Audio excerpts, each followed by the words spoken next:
I've been getting asked recently, why is it every time I go for a funded account and I start trading that, I immediately go into drawdown and I immediately take losses. And it's like I take a funded account and something happens to me. Something happens to my mind where I now just can't trade. So what I wanted to do in this video is share the psychology behind why you immediately go into drawdown on your funded accounts and what it is you can do about it, how you can fix this. Now, the truth is, you don't always immediately go into drawdown just on your funded accounts, but what tends to happen is this.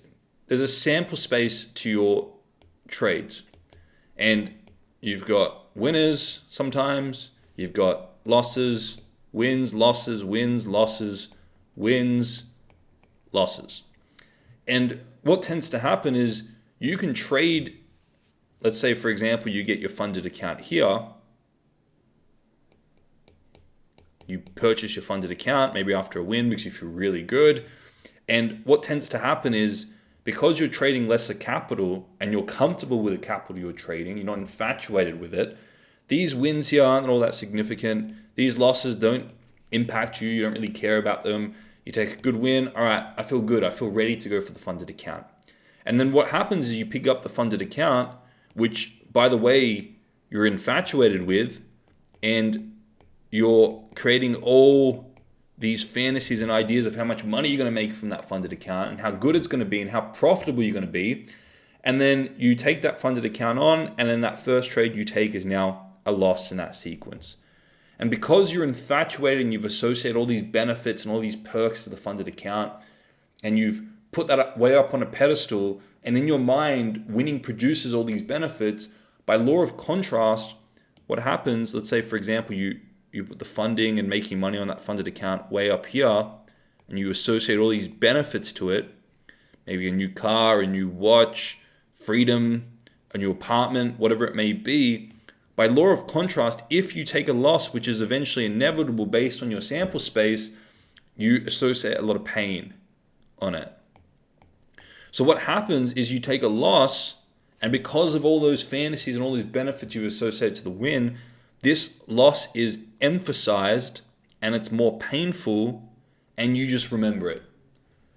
And what tends to happen is you just remember these losses because they're very painful, and then you just label it. Your emotional brain likes to exaggerate things. It just says, I always take losses. I always immediately go into drawdown on funded accounts.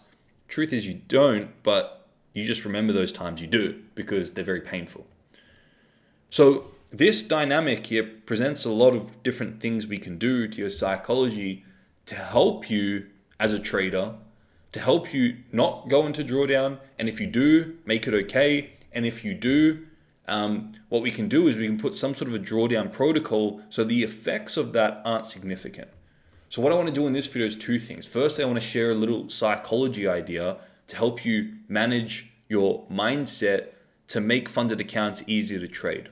And then I want to give you a very practical thing that you can actually add to your trading plan, a little tool, a little risk management tool, so that if you go down into drawdown on funded accounts, it's okay. And also this tool is going to help you to stop losing your funded accounts as well, so you don't hit that drawdown buffer. All right.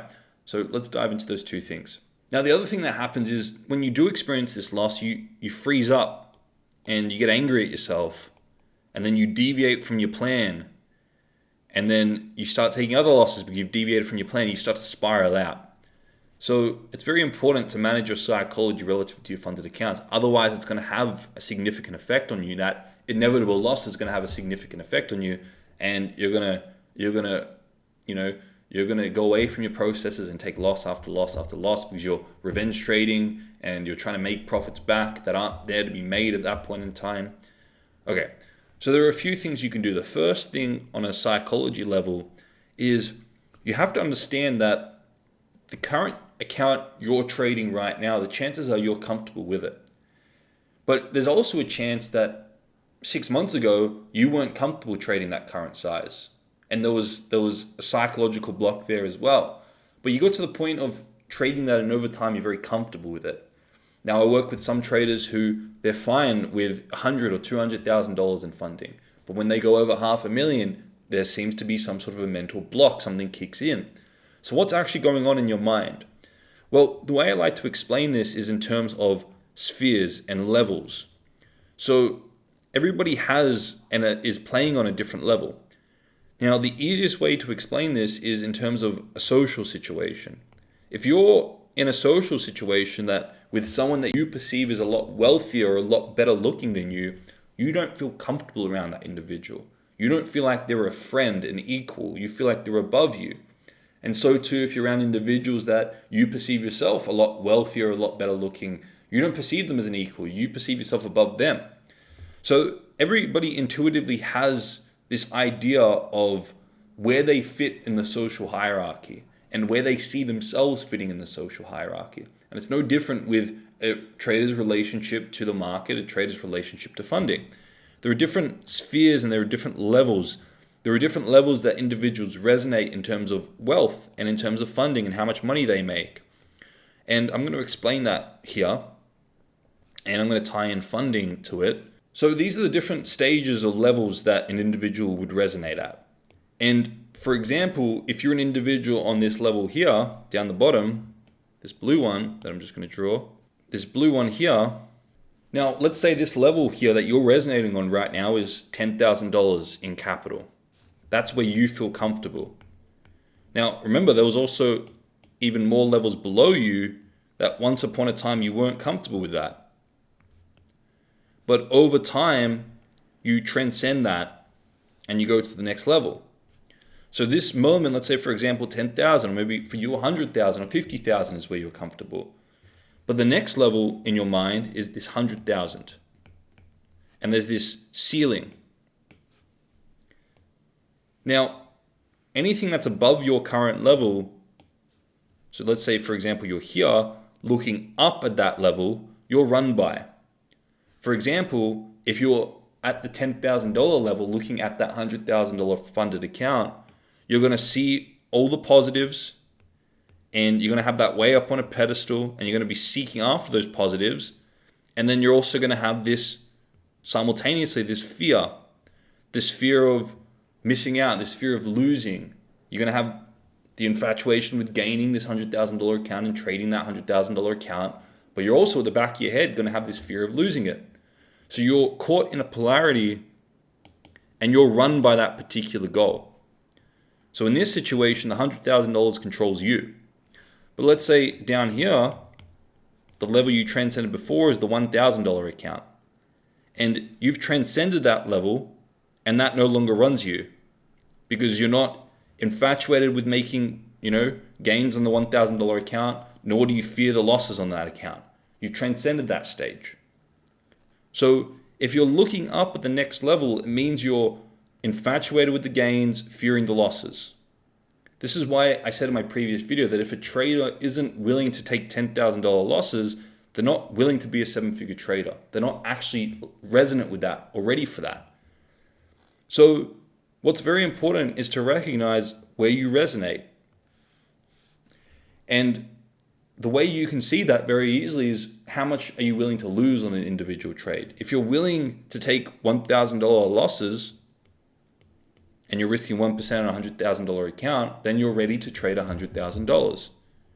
So there are certain experiences you can have as a trader and there are certain things that you can do to help you transcend the levels and go to the next stage.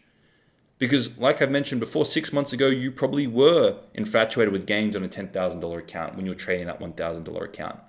But over time, with more experiences, with building your confidence, with building your trading strategy, with developing your mindset, you now felt resonant to go to that next stage. And now the next goal is 100,000. But there will be a point where you develop your strategy, you use my 6-figure trading plan template, use my bulletproof your mindset tool, use the tools in the 12-week program, you do all those things, and now you're ready to transcend that stage. And now you're no longer fearing $1,000 losses. The next goal for you is $1 million. And now you're infatuated with the gains because now you're on this level here. And the next ceiling is way up here. Now you're infatuated with those gains in the $1 million account, multiples of 10,000. And now you're fearing the loss of $10,000. So this is where you resonate now, right? So, but then again, over time, you'll develop skills and you'll develop more of a thicker skin and the mindset to be able to deal with that, and you'll transcend that level too. Okay? So it's all about the stages. And the way you know you're ready for the next level is if you're willing to accept the losses and you're willing to take the losses of whatever you risk on that account and not be deterred from your processes, from your trading plan. Okay? So you don't immediately go into drawdown in your funded accounts. You go through your sequence of trades. Now, if you're highly infatuated with a funded account and you're here again and you're seeking after the win and you're scared of the loss and you're highly infatuated with that, then yes, you can not trade how you normally would and not stick to your trading plan out of greed, out of fear. And then you take a loss on that individual trade because it's not part of your plan, and you freeze up, and then maybe you spiral out of control because of sabotage or because of revenge trading. You're not sticking to your plan. But if you understand this principle and you know how to take funding off the pedestal, which I teach in the 12-week program, and you're no longer infatuated with those gains, you're no longer fearing the losses, then you can just trade your sample space on those funded accounts just like you would your normal account, just like you would a $10,000 account or even a smaller account. It's all a mental game. It's all about where you perceive yourself resonant on that hierarchy. And there's no way you can skip over this. There are certain lessons you need to learn, and there are certain maturities you need to have as a way to be comfortable experiencing the negative so that you can resonate on the next level. And there are tools that I teach that help speed up that process. Okay, so hopefully that makes sense. Now, a very practical thing that each and every single one of you needs to implement in your trading plan as a risk management protocol is, let's say, for example, you're going for a funded account and you have a 10% profit target and you start here at break even, and then you have a negative 10% drawdown. Okay, so when you hit the negative 10%, you lose the account. When you hit the 10% take profit or profit target, you get more capital, you go to the next account. Now, as you go from break even into the negative, you want to have some sort of risk management protocol that scales down your risk.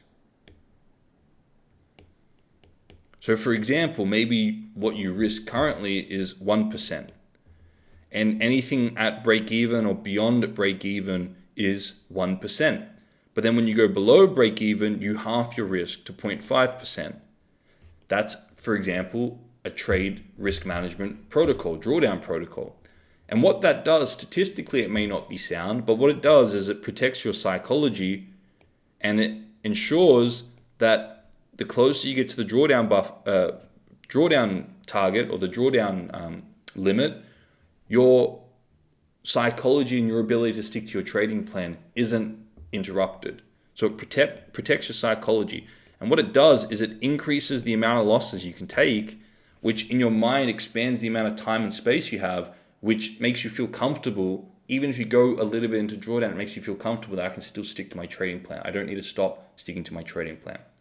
Some of the traders I know that I work with have this rule, they call the 1% rule, where they usually risk 1%, but until they get 1% in the black, right, their account goes over 1%, they risk 0.5. So from break even all the way up to 1%, from break even all the way to negative 10, they're risking 0.5%. The moment their account crosses 1% in profit, they then now risk 1%. And what that does is just enables them, and it protects their psychology so that when they're going into drawdown, they're risking less, but then when they start going into profit, they're risking their normal amount. Every trader needs to have a drawdown protocol in place. This will help protect your psychology. It will help ensure that you're sticking to your trading plan, and it will also help ensure that even if that first loss is a loss, or that first trade is a loss, then you're not getting emotionally deterred, because it's not the loss that deters you, it's your interpretation and your reaction to that loss that takes you away from your trading plan, that spirals you out of control. That's what impacts your funded accounts. So understand this principle. Use the free tools in the description to help you transcend the levels. Take funding off the pedestal in the 12-week program. And also make sure in your trading plan you have a drawdown protocol for funded accounts. for funded accounts. Okay? And that will ensure that you are, if you do go into drawdown, it's fine. You have an enormous amount of trades you can take. You feel comfortable, you feel safe, and you can just keep sticking to your trading plan. You can keep trading. Okay, hopefully that makes sense. We'll leave it there. If you found this useful, share it with your trading communities, share it with your trading friends, use the resources in the description, and I look forward to seeing each of you in the next video.